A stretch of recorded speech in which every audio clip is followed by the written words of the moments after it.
ಏಕದಂತ ಸಂಕಷ್ಟಿ ಗಣೇಶನ ಅಷ್ಟವಿನಾಯಕ ರೂಪಗಳಲ್ಲಿ ಒಂದಾದ ಗಣೇಶನ ಏಕದಂತ ರೂಪವನ್ನು ಸ್ಮರಿಸುವ ಮಂಗಳಕರ ಹಿಂದೂ ಹಬ್ಬವಾಗಿದೆ.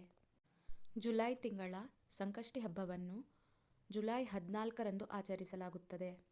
ಈ ದಿನ ಗಜಾನನ ಸಂಕಷ್ಟಿ ಎಂದು ಕರೆಯಲಾಗುತ್ತದೆ. ಚತುರ್ಥಿ ತಿಥಿಯು ಜುಲೈ 14ರಂದು 1:02ಕ್ಕೆ ಪ್ರಾರಂಭವಾಗಿ ರಾತ್ರಿ 9:42ಕ್ಕೆ ಮುಕ್ತಾಯವಾಗುತ್ತದೆ. ರಾತ್ರಿ ಚಂದ್ರೋದಯದ ಸಮಯ 9:42.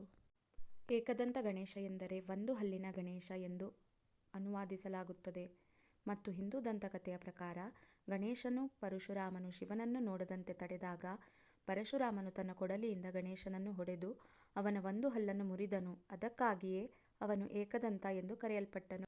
ಮುದ್ಗಲ ಪುರಾಣದಲ್ಲಿ ಹೇಳಲಾದ ಅಷ್ಟವಿನಾಯಕ ಮೂಲದ ನಿರೂಪಣೆಯ ಪ್ರಕಾರ ಗಣೇಶನು ಮುದಾಸುರ ಎಂಬ ರಾಕ್ಷಸನ ದುಷ್ಟತನದಿಂದ ದೇವರುಗಳನ್ನು ರಕ್ಷಿಸಲು ಏಕದಂತ ರೂಪದಲ್ಲಿ ಕಾಣಿಸಿಕೊಂಡನು.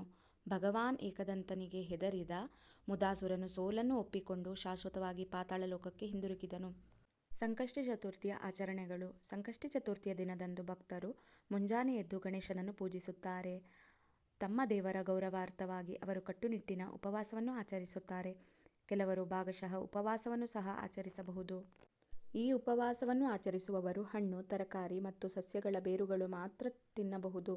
ಸಂಜೆ ಗಣೇಶನನ್ನು ಪೂಜಿಸಿ ಚಂದ್ರೋದಯದ ನಂತರವೇ ಉಪವಾಸವನ್ನು ಮುರಿಯಲಾಗುತ್ತದೆ.